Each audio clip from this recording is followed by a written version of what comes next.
on sports!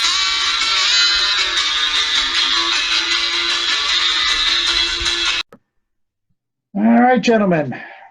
Good night as I have the joy of watching my dear Liverpool playing in Yankee Stadium. Oh. I don't know how, lucky we could all be. It's on TNT. I know you're flipping to it right now, Fletch.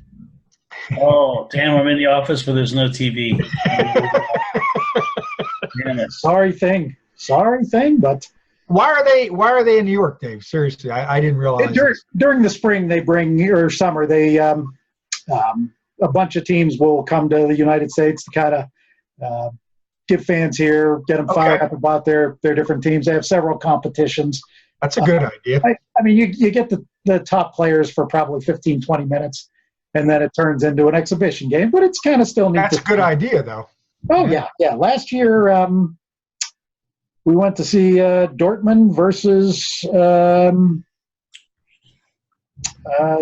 of the Italian teams, I think. But it was it's kind of fun. They come to Heinz Field every few years, and it's kind of a neat thing. But that's what they do. It's all exhibition.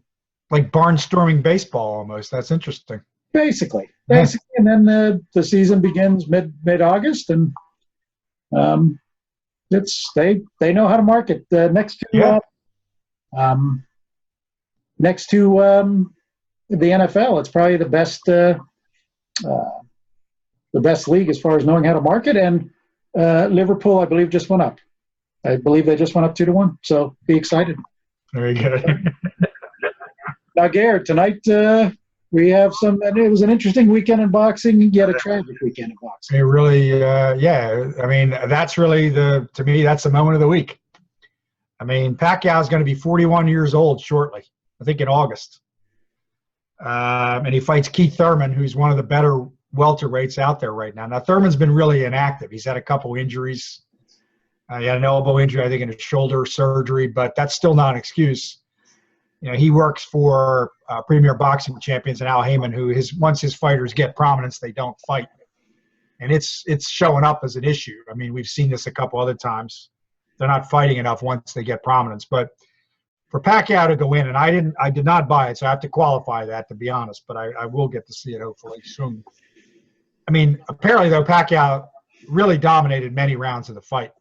So you got a much smaller guy against a much younger buck, probably a hard hitter, and Pacquiao dominates the 12-round decision in some guys' minds, ringside, and wins going away. I mean, he's an all-time great anyway, but that's kind of a solidifying moment. I mean, it doesn't matter whether it's boxing or anything else. When you see whether it's a horse and horse racing who's up in years coming back to win, or a pitcher in baseball, 40 throwing a no-hitter, a Cy Young type of thing years ago, and then you see a guy do this against a young buck like that, it's got to be my moment of the week. And honestly, that's the biggest thing you could talk about in any kind of combat sport, really. Hey, Gary, wasn't Mayweather in the audience for that? He was. And, there's talk about that a little bit. I mean, I think it might be a better fight now because I think, Mayweather, if he decided to come back and do it, and money will talk with him, obviously. If he comes back and do it, he's going to be really inactive for a couple of years. And Pacquiao's been a lot more active because he's needed the money and some other things. So I think it'll be a lot better fight than the first time. I mean, Pacquiao was injured, if you don't recall, in the first fight. That's right. Shoulder, and he didn't really fight that well, and he really didn't have the same quick trigger. So if they do it, it would be an interesting fight. I don't think it's going to happen. I think Mayweather's ego is so big that he thinks he could lose here, and a lot of people be rooting for Pacquiao. I don't think it'll happen. But still, I mean, Pacquiao is an all-time great. He's been good for the sport. Really didn't disrespect it too much. And for him to have a big victory like that, that was a hell of a moment to me. I mean, I think it's a hell of a moment for a lot of people. And he's 41 years old soon. So can't dislike a 41-year-old welterweight whipping somebody who's 30. Well, like tennis, when your guys in your 40s can win so easily, isn't that bad for the sport? I mean, it could be. I mean, I thought about that a little bit after the fact. That people are saying, well, some of these guys aren't so good. I think the bigger issue to me lies in this fact. Why do people like Pacquiao? I mean, they like him because he's got kind of a goofy face and a happy smile, but he's an action fighter. He doesn't stand still. He comes after you. He moves in and out. He throws a lot of punches. The sport's problem these days is two big things. One, guys get to the close particularly at the heavyweight level, they get close to the money, and then they get really defensive. The fights are dull as hell. They don't take any chances. They hold a lot. They want to box on the outside, and they start talking, well, I don't want to get hurt. Now, I mean, I'm not trying to be crass. Obviously, a fighter was injured seriously in one of the ESPN fights, on Friday night. So I'm not downplaying that. But on the other hand, if you're going to be in a business like that, you got to fight when you get the big screen, and particularly the bigger weights in boxing not do that. And unfortunately, some of these promoters, I think the talent pool has dropped so much. And unfortunately, MMA has taken so much of it away, both in this country and internationally, that when they get these guys that are good, they don't want to put them in there enough where there's any risk. And I think that's the reason that Thurman lost. So I don't think it's great for the sport, but I think you have to really understand why it's not great for the sport, not just that a 41-year-old could win. I think he's an all-time great, and I think he proved that against a good guy. But the sport itself, if Thurman had been active, I'm not sure he would have had the same outcome. And some of it was injury, but a lot of it was not. It's the way the promoters handle these things these days. So. Well, now we had a death this weekend. Yep. Was that an ESPN fight? It was. I did not see that either on Friday night because we had something we were doing, but I know who the fighter is. He's a good one. I mean, he's one of the ones from the Soviet Union. I think he had about 280, amateur wins. He's a very good one. He's a guy that's kind of a face-first guy. The worst situation in boxing is when you have two tough guys that don't have big knockout power, and the accumulation of punishment starts to pile up. That's when you have these tragedies happen. He didn't look that bad when I rewatched it. He didn't look like he was in that much trouble. But Buddy McGirt, who's an all-time great fighter himself and a damn good trainer, kept saying to him, we got to stop this. You're just not quite the same. But he wanted to continue to fight. He went 2 more rounds, and that's probably what pushed it over. That video has been going on. He seems like had he stopped it at that point, it would have been over. Yep, Buddy tried to tell him a couple times in what I saw. But, here's a guy who has nothing. Come over here. His family was still in Russia. He's trying to make it. He's not as well known as some of the other Russian fighters, Soviet Union fighters who are making a bigger name here. He probably thought this was his only chance. But when you're in there with a guy who's a hard puncher but not a big KO puncher, just like the Duck Koo Kim Henry Mancini, just like the Gabrielis Johnny Garcia back in the early 90s, those littler guys, when you're in there with an action guy who's throwing a lot of punches but not one big punch power, it's actually worse. You click for the heavyweights or in some of this other MMA stuff, click, and you're out. You don't get long-term damage piling up. You don't get the swelling and some of the other stuff. And unfortunately, that's what happened. So it's a shame because he was pretty talented too. I think he was 28-1. So. Yeah, that is a shame. But they always say you should never boo fighters or anybody in combat sports because of the risk that they're taking. Right. It's probably true in a way. I mean, even sometimes boxing is maddening these days. A couple heavyweight fights that were on the weekend before. Brian Jennings, who's an American, gets a chance to go over to Britain and fights. All he did was dance around for 36 minutes, holding every time somebody got close. I mean, you want to boo. But the more I think about it, like it is kind of a shame because one thing really literally can change it quickly. Yeah. And people forget that. So they're not robots. So. No. Absolutely. Now, Mr. Fletcher, what do you have as your moment of the week? Well, guys, since we had some technical difficulties last week, I'm going to revisit my moment of the week last week, and we talked about the great Bob Gibson. And the fact last week he announced that he was battling pancreatic cancer.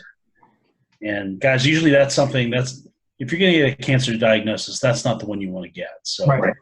But if anyone's going to beat that, it's Bob Gibson because I've said this before. If my life came down to one game on the line and I had to pick my starting pitcher, it was going to be Bob Gibson. He was unbelievable, and one of the things we talked about last week was the anniversary of in 1967. Roberto Clemente hits a line drive, breaks Gibson's fibula, and he stays in the game and he finishes the inning. Unbelievable. And then he comes back in 8 weeks to throw 3 games in the 67 World Series and beat the Red Sox. And in my mind, he is the greatest World Series pitcher of them all. He lost his first appearance in 64 against the Yankees, and then he won 7 straight. 3-67, 2-68, and if it wasn't for some uncharacteristically bad defense by Curt Flood, he might have won that game 7 in 68. But let's talk about that 68 season for a second. I mean, it was the year of the pitcher, and no pitcher was better than he was. Right. His 1.12 ERA that year, that was the best since the dead ball era. And he completed 28 of his 34 starts, and 13 of them were shutouts. Wow. My only lost question, 9 games. He lost 9 games. How is That's that amazing? Yeah. But, the thing that gets me is the streak that he had that year. So from June 2nd through July 30th, he threw 99 innings and gave up 2 runs. Unbelievable. And doing a little digging on that, those 2 runs were really the result of bad luck. I mean, one came on a catchable wild pitch. The other one was on a bloop double that landed inches fair. So, earlier that season, Drysdale had his 58 2/3, and then Oral Hershiser went past that. But think about that. Had those balls not fallen the way they did, he could have gone 90-some innings without giving up a run. That is unbelievable. It might be the most dominant stretch of Yeah, probably. I got to tell you, today I was, as we talked about in our last episode, Sports Nerds, I was watching, binging something called about Liverpool. They do a game-by-game thing of them during a whole season. Same thing they do for the Stanley Cup final. Mm-hmm. And it was in the 2012 season, and this one Italian striker, he goes down, he slides, and I guess it's the same thing he does every time he scores a goal. And he says, I want people to know who I am every time I score. And the thing brought me back to when Bob Gibson set the all-time World Series record for strikeouts. Tim McCarver came out to celebrate him, and he basically told McCarver to get his ass back behind the plate because that wasn't Bob Gibson. Bob Gibson, he wanted to win the game. He didn't want to celebrate his achievement. Right. If you look at that video, that look on his face Agreed. was just intimidating as hell. And for McCarver would, caught him so many years. And he would go out to talk to Gibson, and Gibson would get pissed. Yeah. And he would go back at him, listen, the only thing you know about pitching is you can't hit it. And that was his line that he would tell him. To a guy that's his catcher. I mean, I think about him today. Like, how would he be perceived today in the world that we're in? I mean, some people would love him, like the 3 of us. And then some other people would say, oh, this guy's no fun, and he's this and that, and he's got a nasty attitude. Baloney. Okay? You're out there to perform. You're a professional. You're out there to win. Like, I mean, he wouldn't have no time of day for the nonsense that we go through today with the Twitters and all this kind of stuff. He would have no time of day for that. So, and I guess he didn't fraternize either. I mean, if you were on his team, you were part of his team. But if once you were gone, I mean, Bill White was his roommate, and he got traded to the Giants. Yeah. And his first at bat against the Cardinals, he got drilled by Gibson. He knew it was going to happen too, but it was like the signal was like, guys, we're not on the same team anymore. I'll tell you what. I was I have the radio on the 71 NLCS, and he was the color man on those. He was very, I don't know if you call it arrogant for the time, but he was very self-assured in how he would talk about himself. But he was damn good as far as the technicalities of which he would tell you what was going on. And that was ahead of – the color man back then wouldn't give you those details. No. Right. Bob Gibson did. He was very interesting to listen to. Yep. Very, very unique for the time. He would have been a good color man. And he was a great athlete too, guys. I mean, he was a Harlem Globetrotter. He actually roomed with Meadowlark Lemon on the road.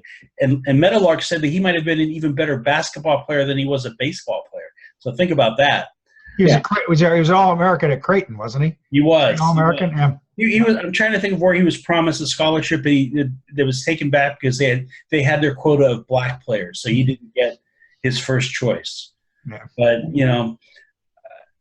I don't know whether he was a better basketball player than baseball player, but I do know this, that Bob Gibson's going to give cancer a hell of a battle, and he will.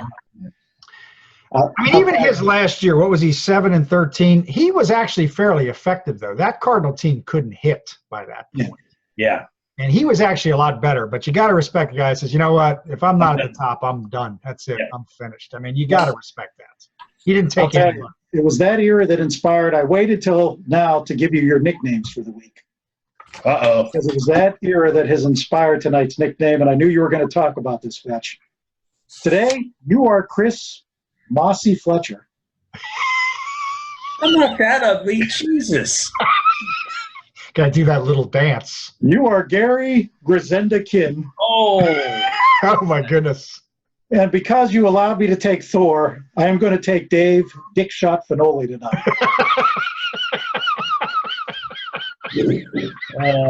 That's all appropriate. Oh, man. Grisenda, he was the ugliest man in a baseball card ever, correct? Well, I'm gonna have that on Facebook coming up. You know, tonight I launched Mossy versus Grisenda, of which Mossy has won to move on to the next round. So Willie McGee is going to go against Johnny Dickshot in the next Otis Nixon waiting in the wings, huh? One of us have to practice that Willie McGee walk to home plate. Remember how he would walk? Oh, yeah. Oh, man. Well, gentlemen, he'd run like hell when he hit it. Tonight we're going to scratch the surface a little bit of sports and kind of go in a little bit of a different direction, if you don't mind, because I got a little pissed off earlier in the week. A little pissed off, still remain that. There's apparently a NASCAR man named Ryan Newman. Oh boy, yeah, I'm with you. Now, most of the thing that pissed me off about this is not only USA Today giving a forum to this. Go ahead with your little. You got your little thing there. Yeah, we'll call him Busher, but he's an ass. Yeah. But to his defense, I guess, and the only defense he has, USA Today, as I read through this, set him up to write the article. They asked him the question rather than him coming to them.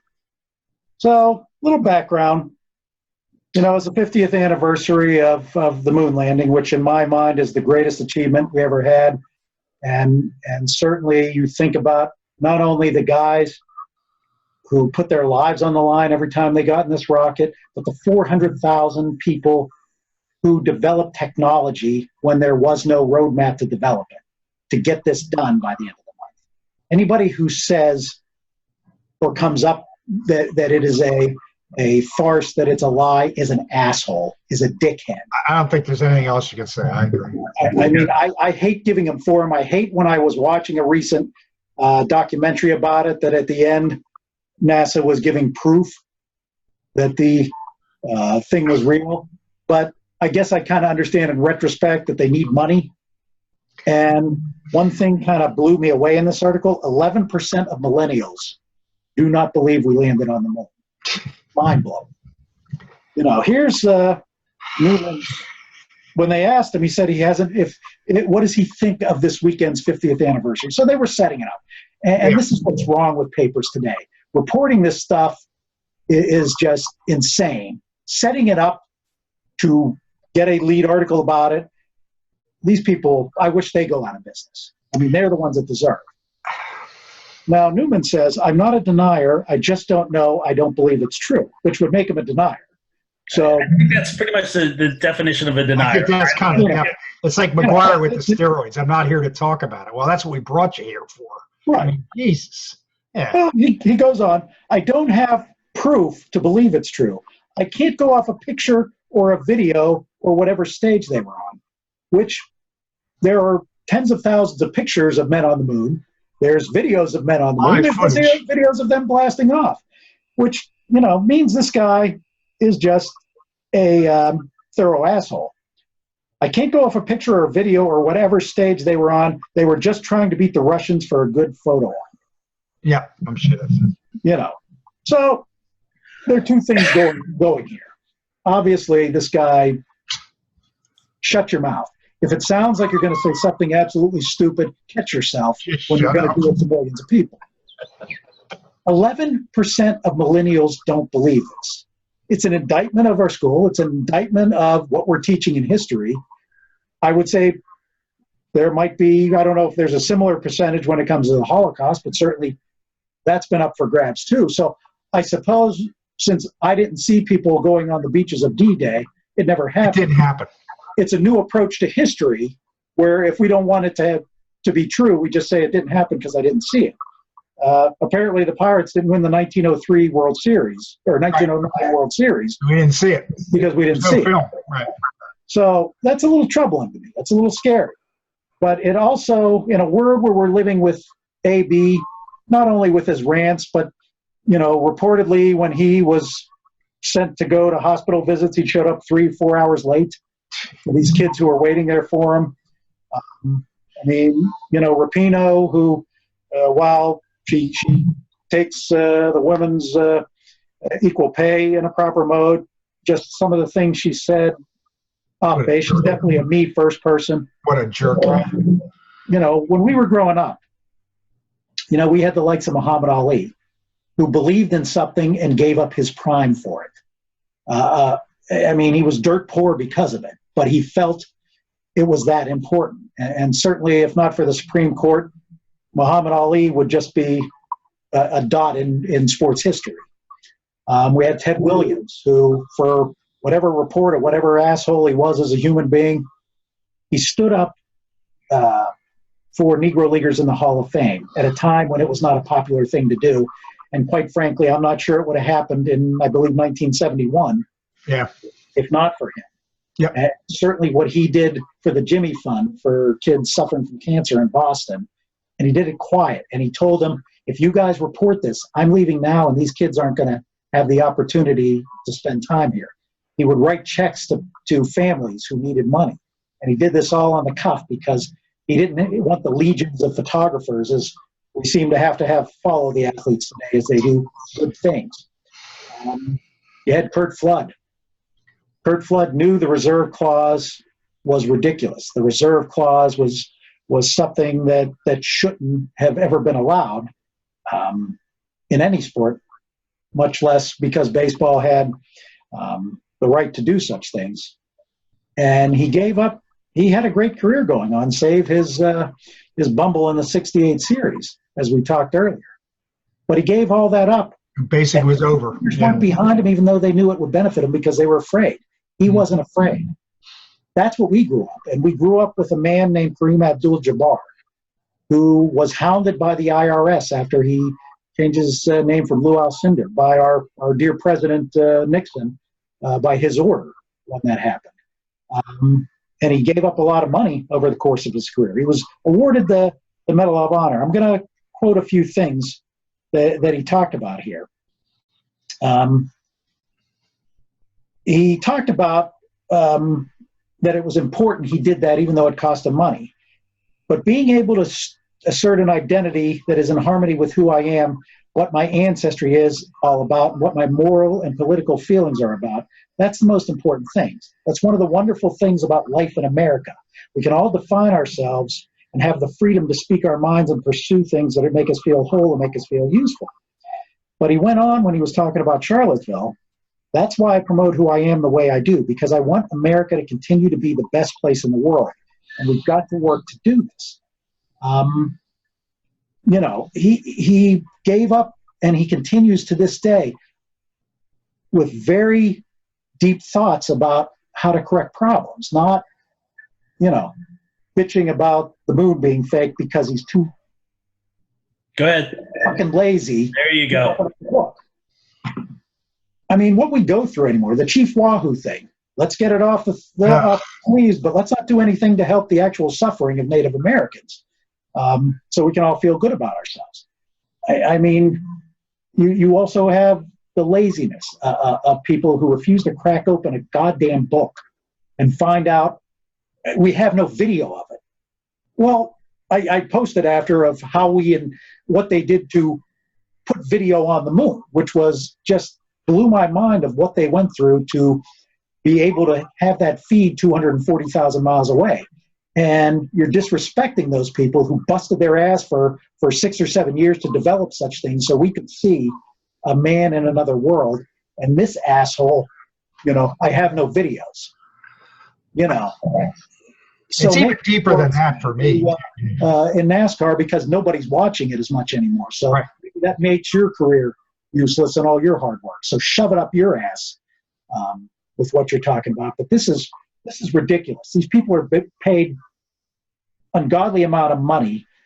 Ollie, Williams, Flood, and Jabbar were not paid anywhere near that when they were putting their careers on the line, when costing them money meant a different change of life for them.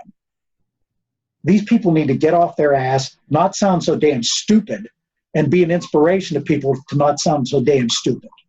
And USA Today, you know, if it was up to me, I'd have them cease business at this point, because you're feeding into it. You're no better than any conservative rag. You're no better than any liberal rag. You're doing the same damn thing. You're why people are getting out of the newspaper business, because, you know, you're feeding into the idiocy that makes this country suffer. Sorry. I'm totally with you on every single point you made. Right. It's what I say about this nonsense of following some idiot throwing furniture off balconies, tweeting ghetto language that nobody can understand, and following everything this clown does. The best thing you can do is ignore it. And I'm more disappointed why the media doesn't challenge these people. Why didn't somebody, not a USA Today reporter, say, hey, jerk off, what are you talking about? Do you have a computer? Could you turn it on? There's video right there. Yeah. Okay? I mean, what's wrong? Are you an idiot? Like, why doesn't somebody challenge back? Like, we just let these clowns just run off at the mouth, all this other nonsense, and that becomes the story. Yeah. You know, and I think that's the part that's amazing to me about it. I couldn't agree with you more. I mean, the part that is a little alarming to me is it just seems, and again, I'm gonna sound like an old man here. Yeah. I hope some people love that, and I don't care if some people don't like it. That's what some people want. Okay? UFC had a card this weekend. This clown Hardy, who was in the NFL's in the UFC now, he can't fight. He's raw. He's awful. That's what they made the whole story, ESPN. This guy, and he's trying to rebound, and White's behind him, and this guy's been – he's a turkey. He doesn't even belong in there. He doesn't even belong in there yet for years. Maybe he will get somewhere. People deserve a second chance. What are we talking about this fool for? All these other guys who've worked for 10 years to get to this point are getting no attention. Same kind of thing. Yeah. What about the, you know, I mean, why did somebody else in NASCAR say, you know, this guy's a clown? Don't even listen to that. You know, that unified the country at a time like we're busted up now. You think you could have turned that into a positive? You actually could have turned it into a big positive. I will give credit to, let me see here. Who is it? Austin Dillon, who is apparently a NASCAR racer. He's a believer. He's a believer that we landed on the moon. He feels like conspiracy theorists or people who constantly cry wolf. I like this comment. They constantly cry wolf, and for the first time they hear something that wasn't true, they're like, I told you so. I'm not a big fan of I told you so. If you throw 1,000 darts, you might hit one every now and then in the building. And that's what it is. It's people reading that this is what the National Enquirer. Yep. The fact that that is so popular over the years is just indicative of issues we have here. Famed psychic's head explodes. Better. Wish it would happen more often. You know, for a sport that, and frankly, I'm gonna offend some people here. It's an activity. It's not a sport. Okay? I totally agree. It's a series of occurrence. Yep. Not a sport. You could go up on the top of Mount. Shut the fuck up. Just shut the fuck up. Exactly. You go up on Mount Washington and you can see that on the Parkway for free. There you go. Pretty much. But I mean, he could have used it the other way. He could have said, you know, I've thought about this, but you know, it was obviously something that galvanized the country at that time. We kind of need a little bit of that now. He might have gotten the other heroes welcome ridiculous. You're expecting him to be a Rhodes Scholar, Gary. No. Yeah. No, but you know, the worst thing in all this, the big blame I put on this is USA Today for setting this up. Me too. Set this up. Me too. And you know, he's at fault obviously for not, you know, thinking maybe this is in a book, or maybe I can look on YouTube and see a video and 10,000s of pictures. I I've been stewing about this, and of course, it's ridiculous. And I don't know how you guys feel about ESPN. They drive me nuts with this. Back in the day, this clown Smith and some of that. Back in the day, to them was like 15 years ago. No, Yeah. back in the days, 100. Well, it's like when ESPN does these all-time lists, and they choose one thing before 1980. Right. So it looks like they made some research. Yeah. Come on. Anyways, we're going to have to go into a very quick, because of my rant, and I apologize, we're going to have to go into a very quick prediction round. Gary, you start out. I mean, I think my prediction is, I hate to say it, even though the Pirates have fallen out, I think they may try to move Vasquez. I don't think they're going to do much more, and I think I'm disappointed by that. I think they should have done more. I said that a month ago, and I don't think they're going to. So my prediction is that I don't think they're going to finish last, but I think they're going to finish way off the pace again for the third year out of 4. So. All right. Fletch. Well, guys, Steelers training camp starts this week, and there's one thing that I think we can all agree on. We don't need any more drama. Just stop it. It's with you. So, you had Le'Veon Bell, you had Antonio Brown, you had former teammates taking shots at Ben Roethlisberger. The list goes on, and it just needs to stop. Yeah. So the Steelers can help set that right tone, and they can do it by extending Mike Tomlin. Tomlin has 2 years remaining on his contract.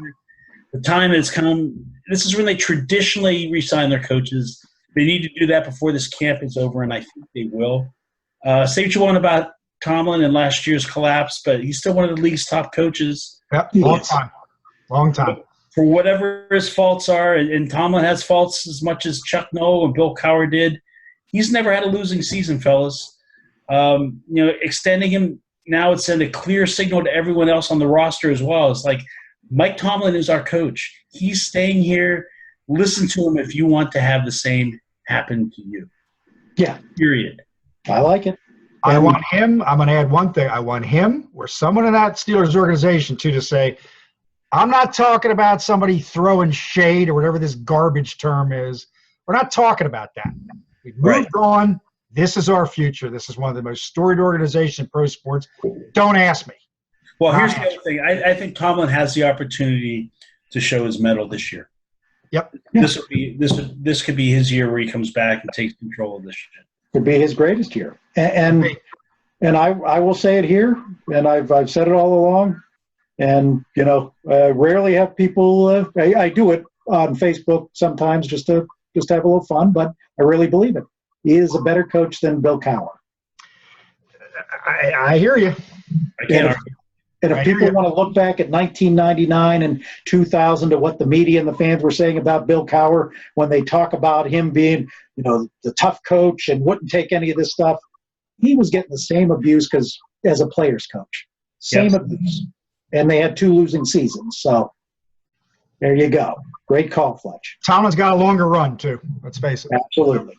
And they're not Cowher's players, which I always get a kick out of. You got a coach who's in front of you. They're not anybody's players. Right. Cowher didn't get them and, magically make them great. He did a good job with them. Tomlin did a good job with them, too. They're nobody's players. That's just this. I won't rant again, but with you. I made a lot of people money these past 2 weeks. You didn't hear it last week, but I made you money, okay? Predicting the CFL, okay? All right.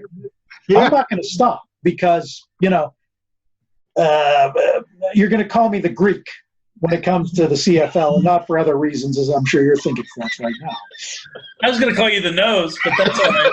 I'm going to say the nose, but, There you go. That's why I leave my glasses halfway down. It cuts them in half. It cuts the nose out. This week, we're going to go to the Toronto Argonauts against the Edmonton Eskimos. I picked against the Argonauts last week and against the Eskimos the week before. The Argonauts are 0-5, okay? And I'm going to say, not that I've seen them play or know anything about their team. You do like the movie Jason and the Argonauts, so that's why you're doing this. Exactly. They're going to beat the point spread. I'm not going to say they're going to win, okay? And I don't know what the point spread is. But if you go looking for it, If you go looking for the point spread, you tell me what it is, and they're going to beat it. Okay? I'm going to say, let's say 16 points. What does that 125 plus or minus mean anyway? I'm still trying to figure it out. Yeah. That's why I like betting on football, because it's points. Clear, yeah. Okay? Clear. It's not plus 125, minus 125. If I have to breed it in a glossary, I don't want to do it. Nonetheless, because of the Argonauts, because I was in the Sky Dome, and I was never in Edmonton, I'm going to pick Toronto. Okay? You're going to beat the point spread. Stone cold lock. Proper reasoning. That's it. It's over. Well, I'm gonna add this one thought. I did catch a little of Toronto-Calgary last Thursday. Toronto's playing a little better and better. They actually gave Calgary a rough time for most of the game. So, Dave, it's interesting. Even though you did research here, you're probably not that far off. Calgary won as I claimed they would. Yeah. I claimed they would. He's going to pull out his Canadian football sim game. He has a Canadian football sim game. We forgot to mention that in the last episode. I did. I got to bring that out when we get together. So next time you want to call me the sickest one, remember Canadian football sim. I'm pretty sick, so you're right. I do have that. So I learn how to play it. So. All right, gentlemen. Until we meet again. Very soon. Have a nice evening. Nice evening.